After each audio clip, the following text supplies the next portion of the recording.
Windrush 75th anniversary to be Jubilee for modern, diverse Britain.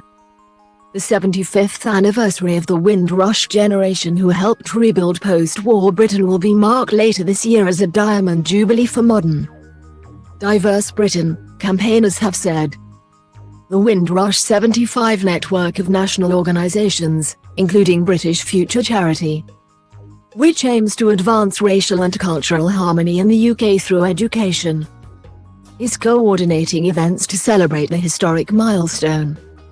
Actor Sir Lenny Henry, historian David Olusoga and members of Parliament from both sides of the political spectrum are among those who have spoken about why it is important to reflect on the anniversary of the first arrivals on the 22nd of June. Patrick Vernon, coordinator of the Windrush 75 network, said anniversary events will celebrate the legacy of the generation. He said, "Windrush 75 is like a diamond jubilee for modern, diverse Britain. We are celebrating 4 generations of contribution, legacy, struggle and positive change. It is a moment to look to the future too, at how we address the challenges to come." Sir Lenny, who has written a play and television series to highlight the plight of the Windrush generation, which includes his mother Winifred, said he wanted to show respect for earlier pioneers.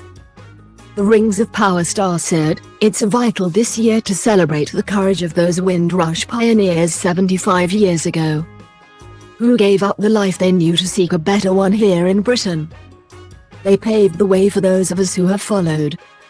With my one-man play August in England and upcoming TV series Three Little Birds, I want to bring their stories to wider attention in 2023. Big respect to those pioneers, we stand on their shoulders. Historian David Olusoga said the anniversary deserves to be marked in a significant way because of the role the Windrush generation has played in shaping British culture. He said, "The arrival of the Windrush is a pivotal moment in Black history and British history. We see its legacy every day, when we turn on the radio or TV, walk down the high street or cheer for England at the World Cup. So, it's important that the anniversary is marked in a significant way and that everyone is invited to take part." Paul Elliott, special advisor to the FA's chair and chief executive, highlighted how several of England's best World Cup stars come from families who migrated to the UK. He said, "The World Cup performance of England's footballers inspired the nation last month. They show why our diversity is our strength, without the parents and grandparents who moved here from overseas. There would be no Rashfords, Sakas or Bellinghams wearing the 3 lions."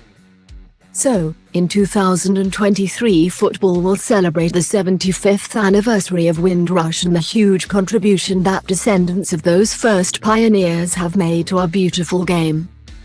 Shadow Foreign Secretary David Lammy said the 22nd of June will be an emotional day in many communities and a time to celebrate how migration and diversity has helped build modern Britain.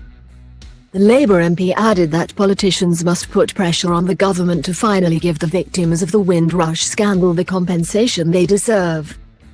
Former Minister Sajid Javid said, "For many of us who owe our lives in Britain to family who travelled here from overseas, the Windrush has a special resonance. That generation made a deep and lasting impact on this country, and the 75th anniversary is a moment to celebrate the contribution they continue to make to our economy, health service and society." Sundar Katwala, director of British Future, reflected on the Windrush movement as the start of Britain's post-war migration story. He said, 2023 will be a special year for Britain, a year of identity. A coronation year that ushers in a new era. One when we mark 75 years of pride in the NHS and 75 years of Windrush, the moment which symbolises the post-war migration that has shaped our society today. The Windrush generation refers to people who arrived in the UK between 1948 and 1971 from Caribbean countries as part of a scheme to help fill post-war labour shortages. On the 22nd of June, 1948, the first citizens from this wave, around 500 workers from Jamaica and Trinidad and Tobago, arrived aboard the HMT Empire Windrush, which docked in Tilbury, Essex. The government has been heavily criticised for its handling of the Windrush movement. After many people from the generation were denied access to the NHS, work and housing despite having a legal right to be in the UK,